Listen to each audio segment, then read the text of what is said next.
Welcome to New Game Plus, a retro gaming podcast where three guys spend 7 days playing one old game and then we talk about it. My name's Dustin. My name is Kenny. Nolan. And this is episode 324. Nolan, this is your final opportunity. Okay. This is your last time on the show that we're going to allow you to talk about a game that you just completed after investing 167 hours into it. I thought it was only fair if we take a few moments at the front of our episode for you to give a surmised thought towards Elden Ring. Okay. Can I have 10 minutes? No. Okay. It is a 10 out of 10 game. Okay. It is easily in my top 10 of all time already. I think it's easily worth $60. I'd pay a lot more for it. I will pay for it if they come out with DLC. It's everything I wanted it to be. I've already started a second playthrough because I can't get enough. Story rules, music rules, gameplay is the best. It is the new Skyrim in terms of cultural impact and staying power. Whew. It is like 10 years ahead of its time. I think they redefined open world RPGs in just how perfectly it's and seamlessly you go through the game. So if you haven't played it, you definitely should. This is the entry point for you. I'm a little surprised that you've only put 160 hours into it. I know that's first playthrough and one character, and I know you're going to continue playing it, but it just seems big. When you actually shelve it, what do you think your hour count is going to be? 250 plus. My question is, Nolan, your personality is one that goes hard on something for a relatively short amount of time, like very hard on it, harder than most people, and then you stop hard, cold. I get bored. Is that what's happening here, or fully, or is it partially what's happening here with, still the excellence of what you talked about, or is it just, no, this is... you just said this is the next Skyrim. That's a big statement because... I can easily say it. I understand the weight. And good question. This is actually... this has actually broken out of... I've broken out of that habit of mine. Because you know that about me. It's very true. I go ham. But with a game where I would... at the about mid-game to late-game point, I start to get bored of it. But this one, I am not even close... to being bored of it, and I've finished it, and I've started a new one. So it's magical. It's good. Speaking of magical, you just started a new character, and you're going mage with this one. Wussy, dude. Like, whoa, you're still on that after you realize how it's so fun it is? Easy. Yes, it's so easy to play magic. You're because you've already earned the cred of going through without that. You're gonna have a fun time going through and just rolling everything and feeling like a boss. Yeah. It's fun. It's really fun. With it being 10 out of 10 in your top 10, I guess that you'd say maybe among others that it's one of the games that you would bring with you if you were stranded on, I don't know, let's say a deserted island? Yep. Like in our retro game of the week, Survival Kids. Overview. Survival Kids, also known as Stranded Kids, is a Game Boy Color game that came out in 1999, developed and published by our friends at Konami, close friends of the show. We talk to them often. They support us. What can 99? Was this released to teach people survival skills in case Y2K went poorly? Yes. Think about it. It is now. This is a top-down survival game. That's it. It's not tied to any other genre, really. Like, on the Game Boy Color, this is a survival game. Not a horror, not a survival horror, just survival. So, like, I'm trying to think of other survival games that are not survival horror. You've got more survival horror. So, Minecraft? Yeah. Survival mode. Don't Starve? Yes. There's a trend. Yes. This is a modern, it's currently a hot genre.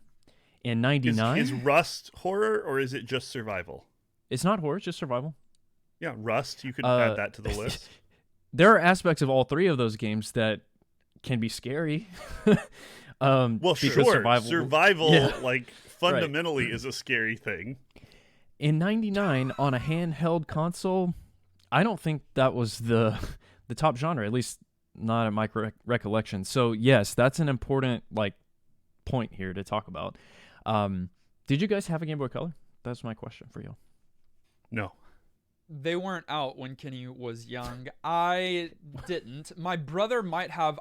Like I've said, my handheld experience was very limited. It was Game Boy, which I did a lot of, and then I did have a Game Gear. That's the handheld one, right? Game Gear? Yeah, I had a Game Gear as well. I had a Game Boy, and then the next handheld I owned was a Switch. Okay. Are you kidding? So I didn't have a Game Boy Color. I wanted to have had a Game Boy Advance because I think that's the most elite handheld console ever. Yes. I don't think I would want a Game Boy Color because, especially from my experience, because here's some of the games that we played on the Game Boy Color: Doug's Big Game, Pokemon Pinball, Rugrats Totally Angelica, Hamtaro, and Moomin's Tale. We don't have a good streak when it comes to Game Boy Color. Kenny, if you say Moomin's Tale, that's fine, but there's I'm some just saying bangers those in are there. the games we played.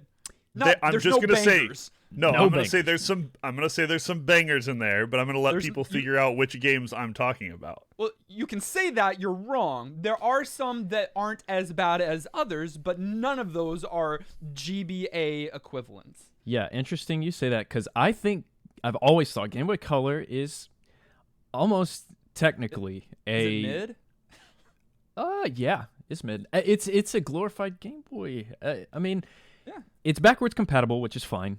Obviously adds color to some of those games, and then there were some that came out exclusively on that console. One you did name that is a banger that we've played is the Oracle games, Oracle of Ages and Seasons, the Zelda games. Those were Game Boy Color. Now, I had one.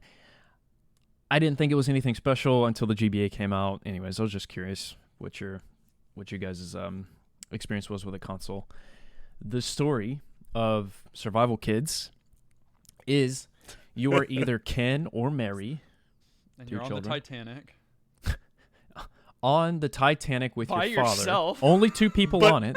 But it's just the two of you. How hard did you guys laugh at that fact? And maybe it was a captain? so ridiculous. They didn't say there was a captain. Yeah. No, they said you're the only two on the boat. You're the only two on the boat going on a trip, and a storm topples the Titanic. A storm does, not a glacier, and you are separated from your father on a desert island, and you must survive as a 10-year-old. Ideally, getting off the island. You don't want to Hopefully. just start a new life there. Well, it's like Lost. Have y'all seen Lost?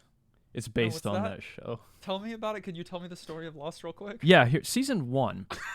We enter. Stop. Gameplay. You wash up on this island. The first thing you notice looks kind of like Pokemon, but already feels in some ways even better than a Pokemon game because 8 directions. Yeah, that is Whoa. kind of unique, Whoa. right? Okay. Yes, the directions are unique, but better than a Pokemon game. It felt like Pokemon to me before all of that. The menu at the beginning is the Pokemon Is menu. the one. Like this It game totally starts has off that look. This game starts off as a Pokemon cover band, and it does really well. You've even got the tall grass that you have to use your HM cut. Was it an HM? It was an You have HM. to use your HM cut Hidden to be move. able to get the tall grass down. Like, almost everything about it at first is Pokemon. Yes, one of the things that distinguishes it immediately are the 8 cardinal directions. Yeah, north, south, east, west, west, Yeah. north, West. west. And yes, that was is unique. Instead of collecting Pokemon, though, you're collecting Yeah. food and items necessary to survive, because this Right. truly is a survival game. Right off the bat, you get a couple of key items, your knife that your dad so conveniently handed to you right before you washed up on the Yeah, I have a island. theory about that. But bad plot. You have a theory? You think he knew? I think he crashed the ship on purpose. Did y'all find the hatch on the island? Yeah. Oh, But in the plane. See, it's funny you said Pokemon. I have Zelda style. Yeah. As my first line of my notes. I could Top see down that. 2D kind of Well, slash and slash on graph. top Same of that, vibe. we've got the Zelda where we're on an island. Link's Awakening. It starts with so a monkey doesn't find you. Crash Island. So like it's got some similarities to these other things, but the gameplay ends up being fundamentally different. You're walking around this island without really any kind of narrative direction or like explanation. In fact, I feel like it could have had a little bit more. And so a lot of the people playing along this week sought the manual out, found the manual, and realized that didn't even provide much help, because you're just walking from screen to screen along this island, interacting with interactables, and you're collecting random items that are littered around the random items that are littered around the island. And you can use a lot of them in some ways. You can eat some, you can use others, and then you can merge some. That's one of the big one of the big systems here, is that you can combine 2 or more items to create a new item. Yeah, so it truly is it's a non-hand-holdy survival game, and a large portion of the gameplay is walking around and hitting A next to things that look interesting. Sort of open-worldy exploration. And I don't hate that term for this. No, I don't either. It kind of is, and it goes so far as even giving you different outs to the game itself. Like, there's not a single way to play this game. The fact that they provided you like 8 different possible endings, and yes, there is 8 right ending. Yeah, dang. Including some sort of deaths, like poor ones. Yeah, where you die or where people you love die, or different things. But yeah, there's a whole bunch of different like options of how long you stay on the island, how you get off, if you get off. And that just makes it feel so much more authentic to me as an experience. They could have easily driven you just towards this sort of like, here's the story we want to tell, and you're either going to have it happen or you're going to die on the island along the way, and that would have been fine. But they just wanted it to be this sort of like build your own adventure kind of experience where you go out and just like figure it out. And that's not an easy thing to like try to achieve. Like you do have meters. Like a lot of survival games, you have meters that you have to maintain. So you've got your hunger, your thirst, your water. You have your fatigue, your and HP, strength, and health. And so like you have to actually monitor those, because they are decreasing over time, a lot of them. And so you have to find a clean source of drinking water. You have to find and kill animals or nuts from trees to be able to eat. And if you eat a random clam, Nolan, without actually cooking it, then you're going to get bloated and sick. I like oysters. I like raw oysters. Every time I thought the game was about to be like a little more like gamey or handholdy, it didn't. No. It surprised me in the opposite direction, where I was like, okay, they're staying really true to the title of the game. It absolutely tried to be authentic. Your meat's gonna rot if you don't take care of it. If you don't preserve it with the grass? Yeah. You want to make sure you cook it to get all the benefits out of it. The creatures on the island can hurt you, but you can also hunt them for food, and you're getting various amounts of food depending on the kind of creature. Like, it feels weirdly authentic to survival. In some ways, it even kind of bothered me, because you have things like a limited size to your inventory, which is realistic and knapsack, and I think works well for the genre, but definitely had me doing a lot more item sort of shuffling than I felt like tossing I items to. One of the things that kind of bugged me about the game, but I'm a hoarder. I'm that guy that, like, I want to carry everything and keep it all, and so I struggled with that a little bit this week. And on top of that, there's a day-night cycle. Like, we didn't even... And a weather system. There's rain. It's Game Boy Color. Like, everything. I was just like, okay, that makes sense. Yeah. I need to survive through this. But the menuing thing, Kenny, hate it. I mean, 80% of the game is spent in menus. It's not that much, but still, you do get a storage. Of menuing. Which, if you did not have that storage in your hut, unplayable. I mean, I don't know how many slots do you have in your knapsack? 10? Not 12? much, and I don't know if it's based on the size of the items, but maybe 10, but 8 to 10. You don't have much. Yeah. And it bothered me because I too am a hoarder, but one time in particular, it really bothered me because I actually got stuck in game because I had killed an animal and its meat had blocked my path because I didn't have anywhere to travel, and I didn't have enough inventory space to pick up the meat, and all of my items I needed. It was my dagger, my canteen, my like the things that I needed. So like I was stuck and couldn't do anything about it, and that's not okay. The No, island that's not one. okay. It's pretty hard to get yourself into that situation. That's an ending. I don't Getting know, blocked by man. meat. I don't know Yeah, because the way that some of these areas or environments are built, there's only one path through a certain area, and so maybe that's not going to happen to everybody, but happened to me. Yeah, it's an inconvenience and one that I don't know if they could have gotten around really, unless you do an unlimited inventory thing, which is not immersive, and that's again what they were going for. Now, the merge system that you did mention is super important. You in the menu, you have a merge option where you can combine 2 or 3 items to make important items, like more key item things. So an example would be what I did, where I combined a rock and a stick and made a baseball set that helped me very important. survive. Great. But that system helps. Another thing that's maybe more helpful would be like combining tree sap and a stick to make a torch that you can then use to, light caves or something. So Nolan, vital to the gameplay, but also kind of helped clear up inventory space at the same time. Right. The big problem is that it is similar to. Well, first of all, it reminded me of Resident Evil's combine menu. It's very similar, so if you're familiar with that, that'll be good. However, unlike Resident Evil, it is not intuitive, so sometimes you're like... It's like a point-and-click kind of guessing game, and the booklet doesn't help.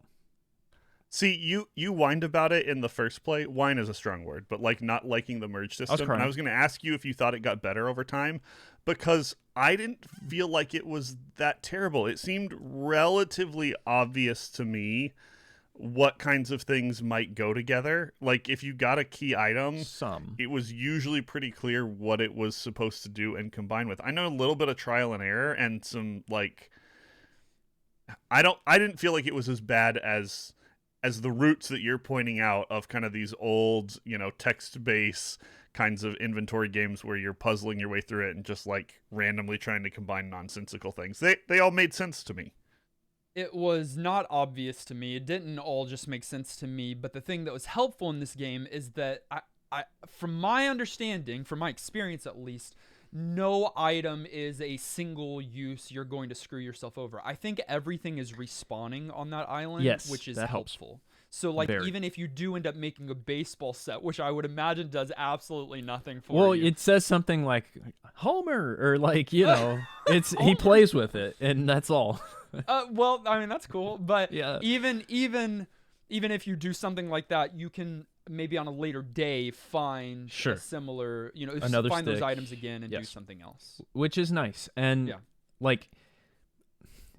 so you go back to your hut, you sleep, it says survival, and then the day, like the counter is going up.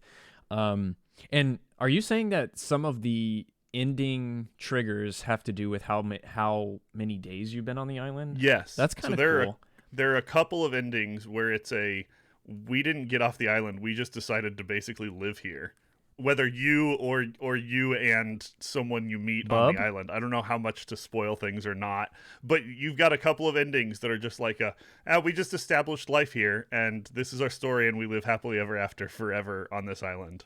I like that ending. Which is interesting to me because I had gotten to a point where there was now an earthquake that was coming every morning. And so, like, the comment that my character, which, by the way, his name is Ken, right? Ken. Like Ken, by default. Ken.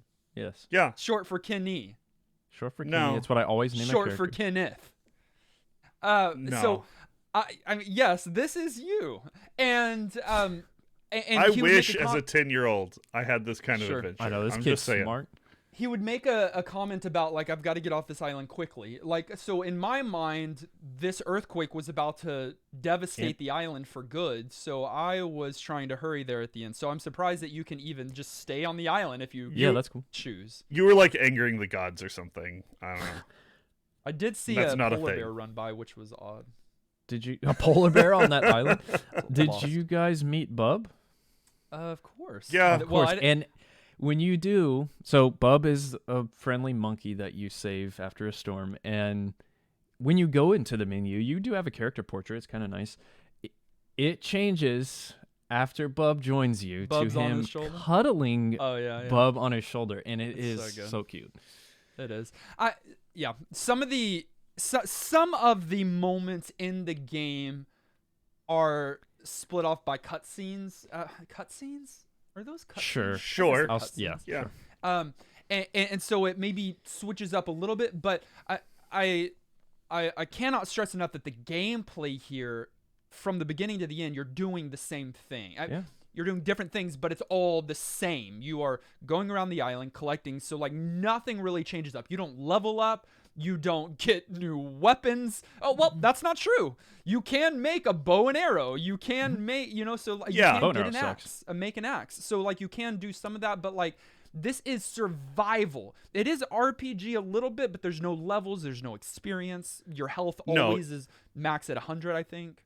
Kind of the main thing you're doing is unlocking new areas of the map. Yes. And that tends to be, I found a new item and then got to a new area. Yeah. And then, found something there that would let me then build a thing and then progress. And so it does sort of unlock and build naturally. You're not just thrown out into the whole island right away. But yes, you're just hanging out day to day. And Surviving. to me, that adds a little bit of realism here. It would have not felt as realistically like a survival game if you were leveling up and having to choose whether to get more hunger or more fatigue meter, or like you got to eat and you got to drink and you got to not die, and they stuck to it. Final question here. Did you get off the island, Kenny? I did, but with guides. Nolan, Sure. did you get off the island? No. Dustin, did you get off the island? Yes, but I drowned right afterwards. No. Oh, you did the There are raft, those kinds but of went out endings? unprepared. Yep, that Child was me, death? Kenny. I did not have enough food. I just died out there on my raft. What is You went this out on a game? raft. It's and not died a kid's game. alone. I was waiting on Dad to be like the final boss, where like you have to fight him in like a Because he downed Like your fight. ship. Right. yeah. So that is one of the Nolan thought it endings. was a. Bub comes up behind your dad during the fight, snaps his neck. So, like, you're able to get off with your And then he nods to you, and you nod back, and then you sail off, and Bub credits stays roll. there. Yeah. Yeah, The Nolan, island I don't know blows if- up behind you. I don't know if you realize this, Nolan, but you can get off the island successfully in like 6 days. There's I an believe that. ending that happens relatively shortly if all you want to do is like not die and not like explore the whole island and get the whole story. That can happen like in under a week. It's crazy. Just They make give a you raft. so many choices here. Aged. I don't like the graphics. At What? all? Why do you like the graphics? I like the cutscenes. I like the I like the Nolan, you talked about the kid holding the monkey, but like Yeah. just the regular graphics are not pretty. Ooh, I disagree big time. Why are they pretty? I mean, think about the console this is on.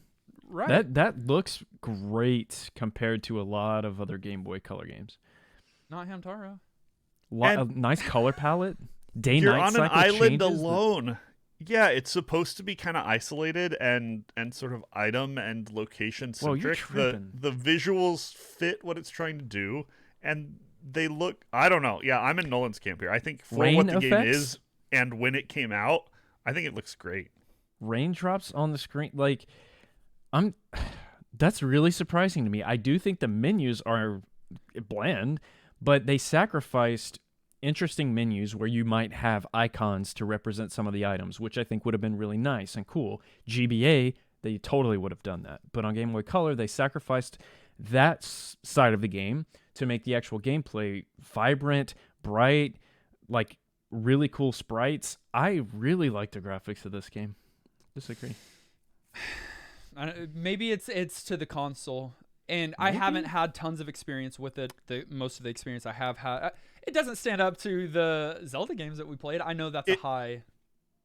He feels like if he said it was. He feels like if it said it was a good-looking game, he'd be cheating on GBA. Yeah, GBA. Yeah. That's what it is. I've got a loyalty to the console. He's got a weird obsession we're not talking now. About GBA. Anything pre-GBA. My point was, okay, you're right. I mean, honestly, what y'all were saying, that is true. I just think the graphics are serviceable.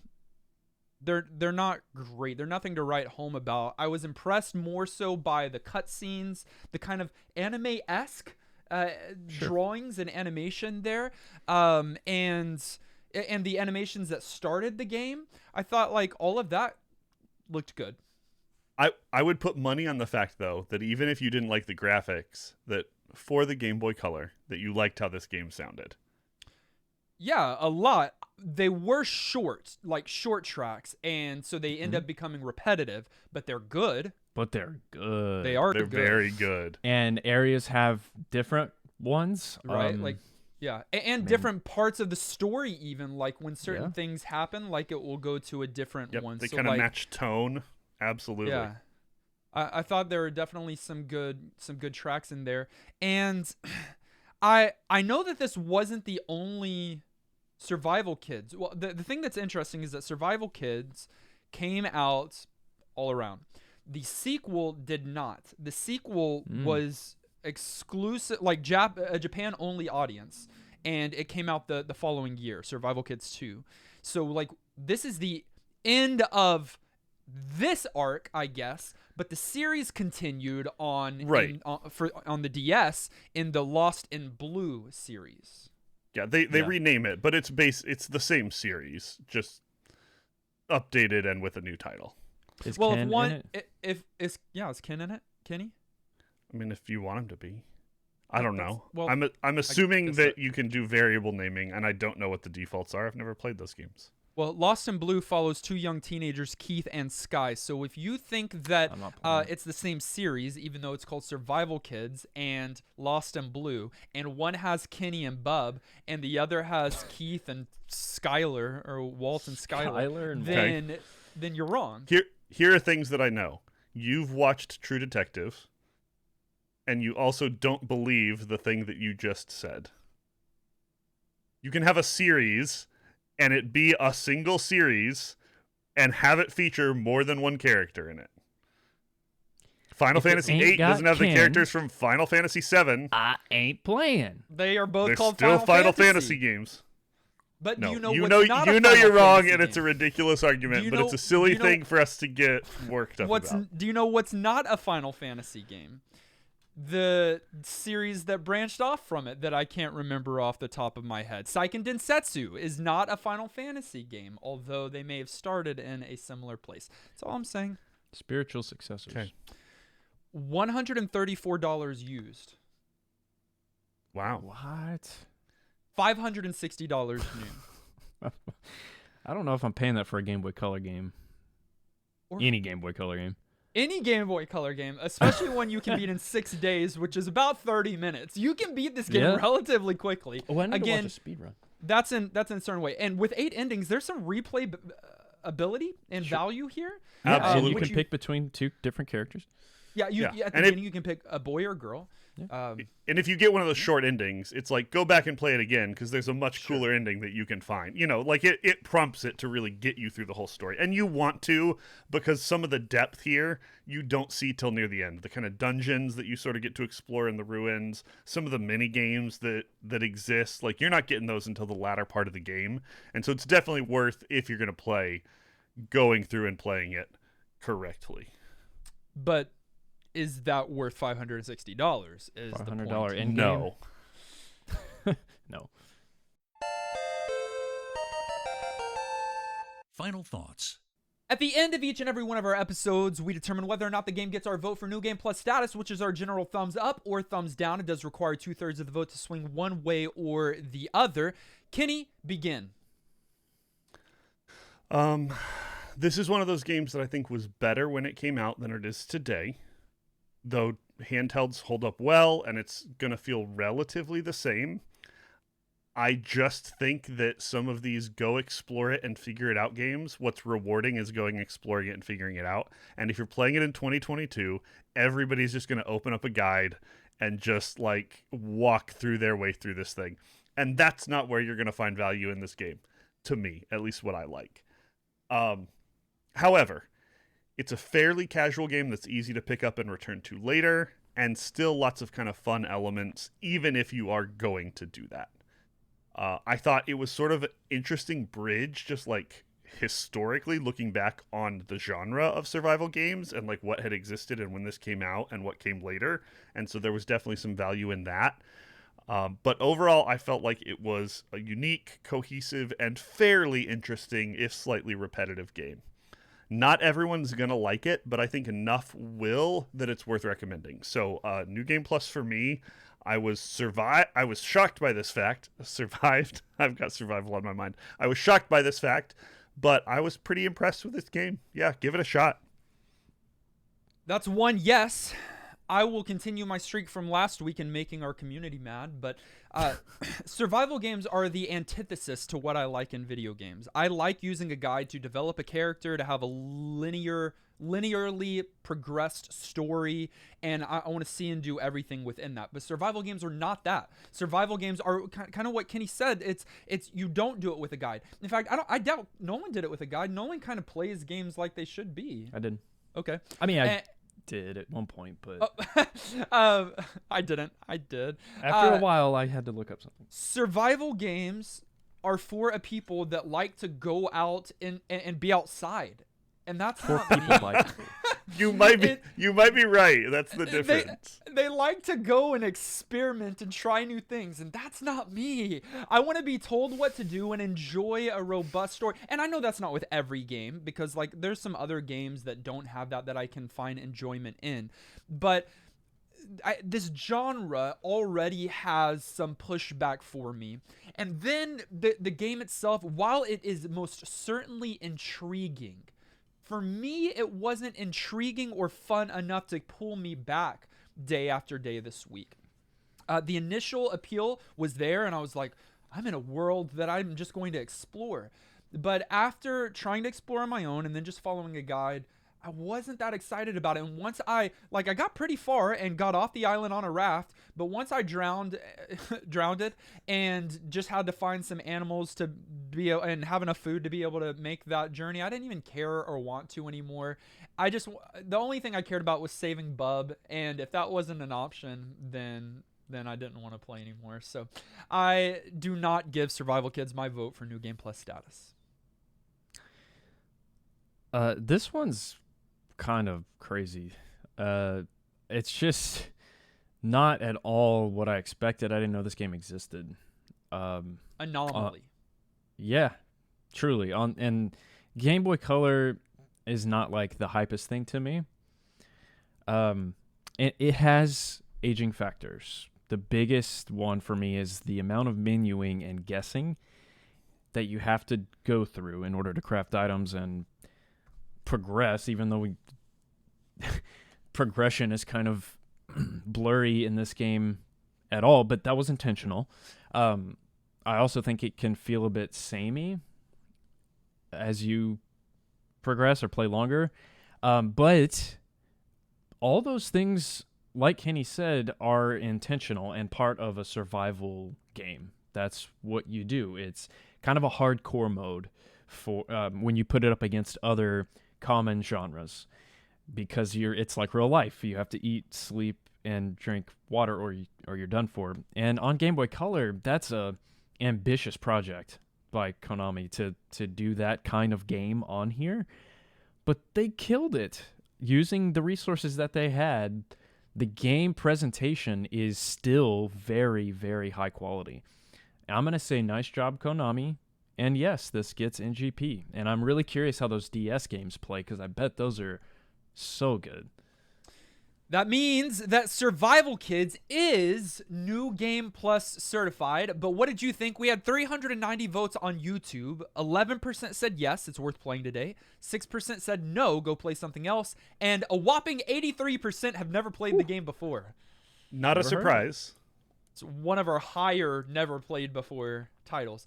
Yeah, I'm not shocked by that at all. Handheld, survival. Looks like a kid's game on the surface. A lot of things going against it in the, I guess, rental back in the day. Can I rant for just a second because Nolan said something that triggered me? I am so mad that they called it Survival Kids. I feel like it gives away the whole shtick. You know there's going to be somebody else on the island with you. And if they'd named it The Survival Kid, it would have been such a more hype reveal when you realized you weren't alone. And I knew the whole time there's going to be somebody else, and it ruined it. And I'm mad.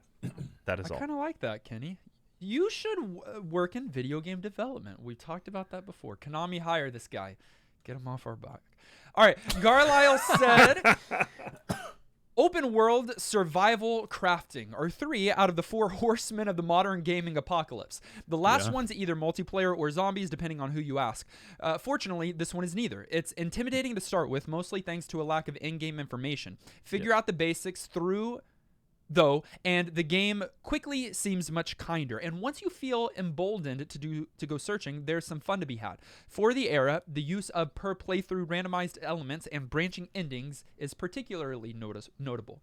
I can see why this one spawned several sequels, but also how, once the cost of those sequels went up on increasing hardware, how it would have been too niche to survive.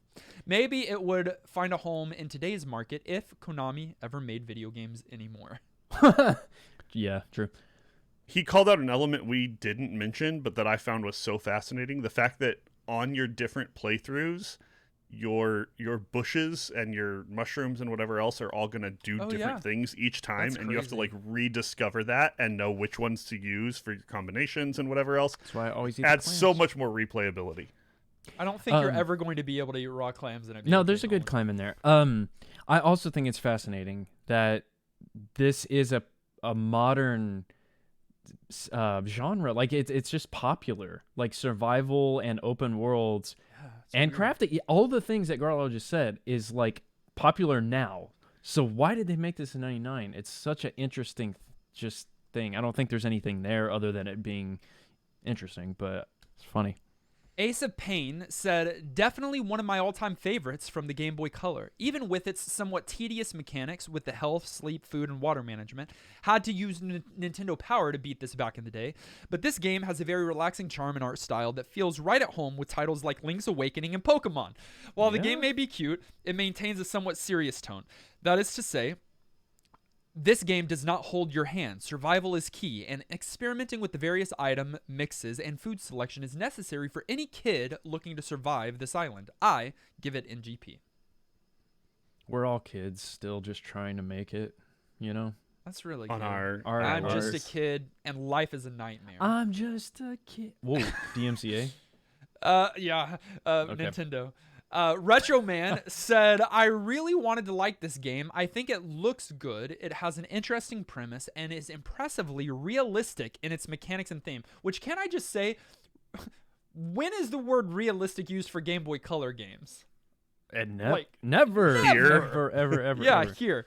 Okay, he says, but I just could not find myself being immersed in the game. After a couple of hours of wandering around, I felt like I had accomplished enough on my own that I never felt compelled to find a way off the island. I think this is a good game, but I had more fun watching people play this game than I had playing it. In the end, though, I think this game does deserve NGP status because I think a lot of people would like it, just not me. I would not be surprised if this game got NGP status, nor would I be disappointed if it did not. Sounds like you don't have what it takes to survive. Honestly, I feel like that might be it. If you would try to survive on a desert island, you might like this game. If you wouldn't, if you would just lay down and be like, I'm done. If You'd give up, Dustin. Oh. You'd find a monkey, immediately play baseball with it, and then just like walk into the sunset and die? Immediately, I would figure out a way to just like be done. He would make the face like... Really? And then he would just be done. I would be very disappointed that this has happened, and then I would be done. Thank you for your commentary on the Retro Game of the Week. You can send in your thoughts each and every week to ngppodcast@gmail.com or We've got a commentary channel in our Discord. You could stop by there. We'd love to include your thoughts as a part of our show next week. But for now, we're setting aside Survival Kids, and we're going to randomly select the next retro game of the week from our expansive Retro Master list. Thank you for sending in games to that. We've got well over 1,000 games on there that are 15 years old or older. Any genre, any console, any genre and any console, like a survival game on the Game Boy Color. From that expansive list, we are randomizing now.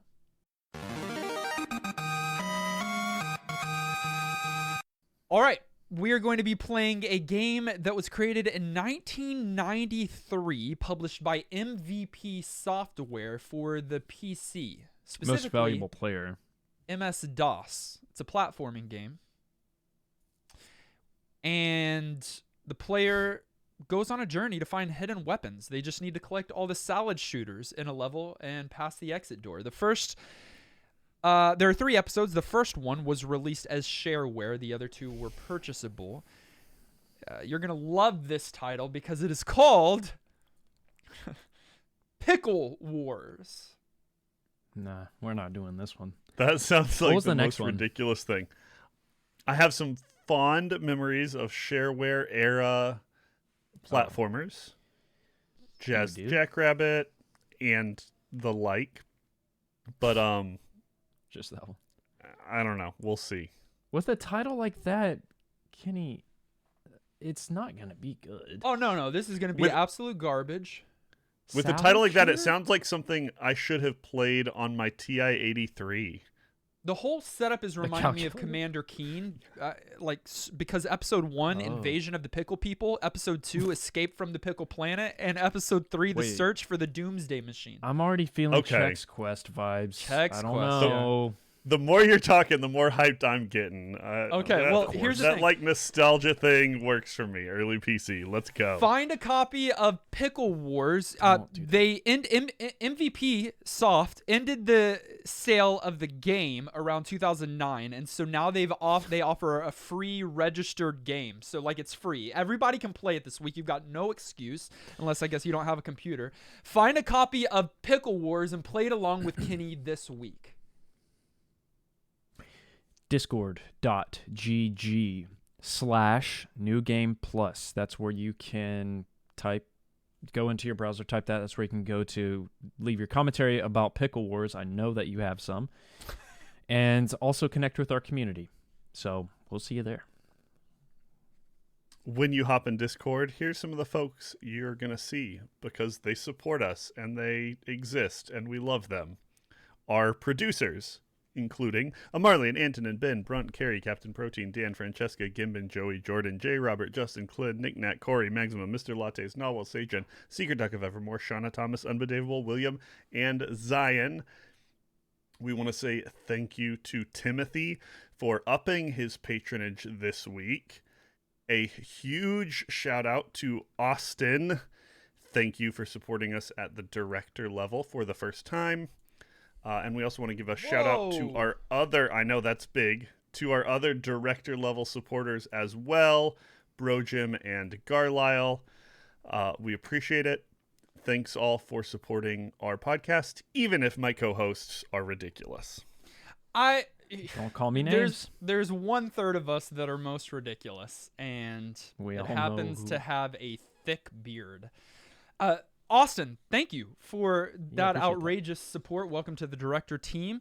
We'll love to have you here as long as you would like. You can follow us on our social media. That's Facebook, Twitter, Twitch, and YouTube, and TikTok. I really need to add that to our regular conversation now.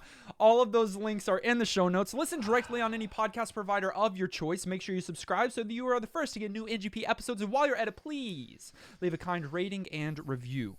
Our video episode was edited and produced by our friend Dylan. Our audio episode was edited and produced by our friend Dan Willett. Join us next week as we play Pickle Wars. Until then, I'm still Bub. Yeah, I'm still surviving on the island forever. I'm the dad from Survival Kids.